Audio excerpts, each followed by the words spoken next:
부동산에 대해서 많이 그 질문이 와서 제가 이제 잠깐 그 부동산에 대해서만 말씀을 드리면, 의식주 안정을 빠르게 하기 위해서는 반드시 부동산에 투자를 하죠. 그러면 이제 부동산에 투자를 한다라고 하는 거는 하수가 투자하는 방식이 따로 있고 고수가 투자하는 방식이 따로 있다는 거죠. 그래서 하수가 그 부동산을 투자를 한다라고 하게 되면 말 그대로 수요와 공급에 따라서 수요가 많이 생겨서 가격이 올라가게끔 그러한 그 변형된 그 부가가치를 창출해야만이 이득을 볼 수 있다는 거죠. 그리고 고수들은 부동산에 투자를 하지만 단순히 부동산에 투자만 하는 것이 아니라 플러스 알파를 만들어내죠. 플러스 알파라고 하는 거는 그 부동산을 개발을 해서 더 많은 그 알파를 만들어내고 그 부가가치를 만들어냄으로써 엄청난 그 수익을 창출한다는 거죠.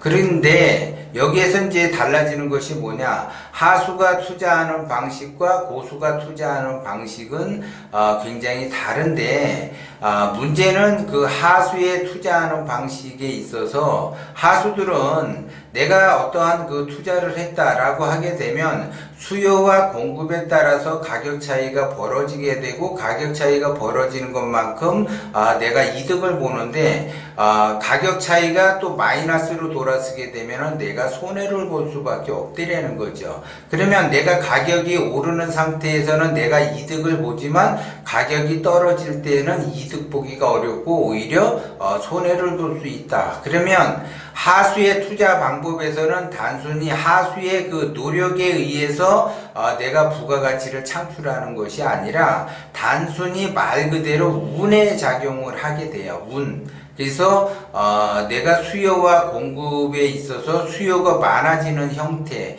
그러면 수요가 많아지는 거는 가격이 올라가고 그 부동산의 가격이 올라감으로써 부가가치를 창출을 하는데, 여기까지는 누구나 다 할 수 있지만 수요가 많다고 해서 그 가격이 올라가지만 그 가격이 무한정으로 올라가는 것이 아니라 어느 선까지 꼭지점을 찍고 그 가격은 내리막길을 걷는다라는 거죠. 지금 현상이 지금 이제 내리막길로 가고 있는 그 현상에서 정부 정책이라는 것이 나와 버렸어요. 그러면 그 정부 정책은 하수들이 대부분 투자를 하기 때문에 하수들이 투자를 못하게끔 대책을 마련하는 거죠. 그러면 정부가 대책을 마련해서 계속 시행을 한다라고 하는 거는 한 개인이 정부와 맞서서 싸우게 되는 형국이라는 거죠. 그렇게 되면은 개인은 정부에 맞서서 절대 이길 수가 없다. 이거를 여러분들이 아셔야지 돼요. 그래서 내가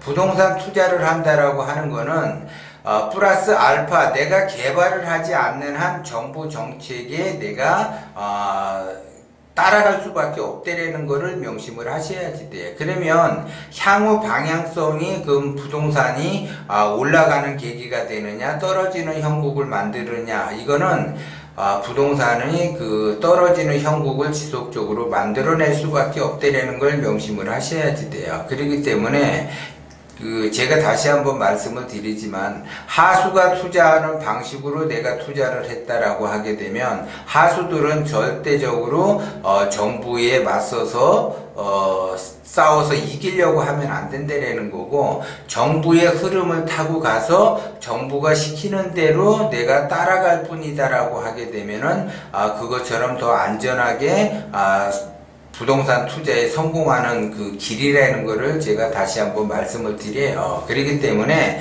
많은 사람들이 부동산 풍수에 대해서 많은 얘기를 하는데, 그 부동산 풍수에서 명당 자리에 앉게 되면은 어떻게 되든지 발복운이 온다라고 하지만, 그 발복운이라는 것도 천기를 받아야지 되고 지기를 받아야지 되는데, 단순히 내가 지기만 받아가지고 그 운을 받을 수 있는 것이 아니라 천기라는 걸 받아야지 되는데 그 천기는 어디서 만들어지느냐? 정부 정책에서 만들어지는 것이 더 크다라는 거죠. 그래서 정부 정책은 곧 천기를 받는 것과 같기 때문에 그 천기의 운과 지기의 운을 내가 받아야지 비로소 그 부가가치를 창출할 수 있는데, 아무리 지기의 그 운이 좋다 하더라도 천기를 이길 수가 없어요. 그래서 그 천기라고 하는 거는 말 그대로 그 정부의 정책을 얘기하는 거고, 지기라고 하는 거는 기업의 그 흐름,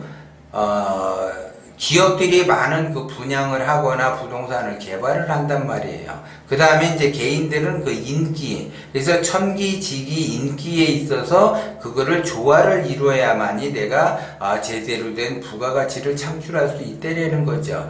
그러면 지금 시기는 부동산을 사야지 되는 시기냐 팔아야지 되는 시기냐, 제가 항상 얘기하듯이 팔아야지 되는 시기인데 아직도 못 팔고 있다라고 하게 되면 그 고통이 굉장히 심해질 거라는 거죠. 그 부동산으로 인해서 내가 고통을 겪게 되고 그 고통을 겪은 것만큼 내가 빨리 알아차리지 못하게 되면 나는 엄청난 그 고난의 길을 걸을 수밖에 없어요. 그렇기 때문에 지금 이제 현 시점에서 정부가 그러한 강력한 정책을 내세웠는데도 불구하고 조금은 예를 들어 오를 수는 있어요. 그러면 조금은 오른다라고 하는 것은 영원히 오르는 것이 아니라 조금 오르다가 말 그대로 하방으로 떨어질 수가 있다라는 거죠. 그래서 가장 좋은 부동산의 투자의 그 개발, 그 부가가치를 창출하는 거는 언제냐면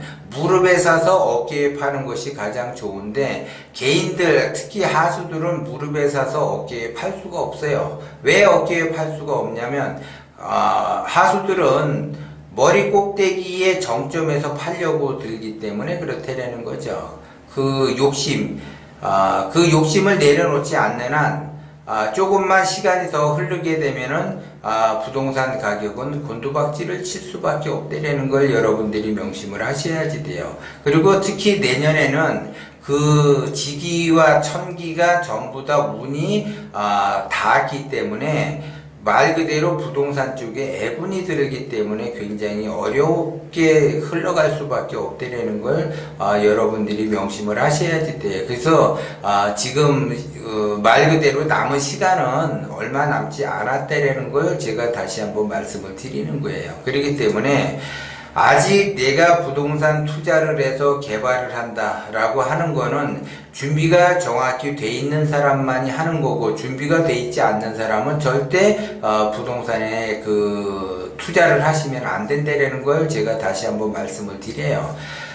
준비가 안 돼 있는 사람이 만약에 예를 들어 부동산에 투자를 했다라고 하게 되면 그거로 인해서 엄청난 고난의 길을 가게 되고 자기 인생에 막차를 타는 그러한 형국을 만들기 때문에 그거로 인해서 몰락을 할 수가 있고 자멸할 수가 있기 때문에 특히 지금 굉장히 조심할 때라는 걸 제가 다시 한번 말씀을 드리고, 지금 예를 들어 이제 우리나라도 굉장히 힘들지만 미국이라는 나라도 굉장히 힘들고 유럽이라는 데도 되게 힘들어요. 그래서 각국의 나라들이 굉장히 힘들어요. 그거는 코로나로 인해서 굉장히 힘들다고요. 그러면 그 힘든 거를 살리기 위해서 강제 부양책으로 각국의 정부가 그 부양책을 써서 돈을 시중에 많이 뿌려 놓으니까 그 시중의 돈들이 전부 갈 데가 없어서 주식이나 부동산에 간다라는 거죠. 그러면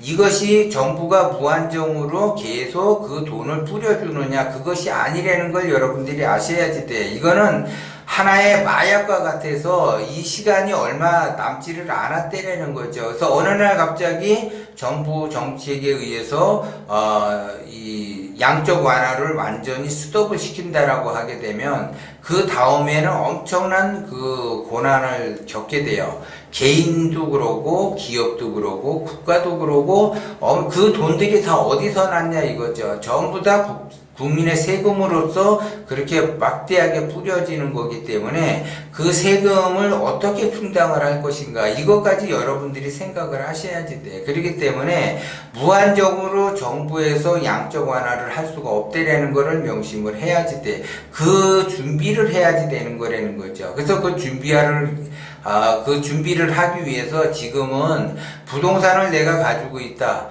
주식을 가지고 있다. 지금 엄청나게 거품이 껴 있어요. 부동산에도 40-50% 거품이 껴 있고 주식에서도 40-50% 거품이 껴 있다라는 거죠. 이 거품들이 꺼지게 되면 엄청난 고통을 받으면서 고난의 길을 갈 수밖에 없다라는 거죠. 그렇기 때문에 이 거품은 반드시 올해 안에 꺼지게 돼 있어요. 그렇기 때문에 올해 안에 내가 모든 거를 정리하고 준비하는 것이 아니라 이달에 모든 거를 정리하고 준비를 하신 다음에 거품이 꺼진 다음에 그때 다시 들어가도 늦지 않고, 그 거품이 꺼진 다음에 내가 들어간다라고 하게 되면 기회를 잡는 거라는 거죠. 그렇기 때문에 지금은 부동산에 투자를 하거나 주식에 투자한 사람이 왕이 아니라 현금을 확보한 사람이 왕이라는 걸 여러분들이 명심을 하셔야지 돼. 그래서 어리석은 사람은 현금을 갖고 있기가 어려우니까 내가 주식이라도 좀 해볼까, 부동산이라도 좀 해볼까,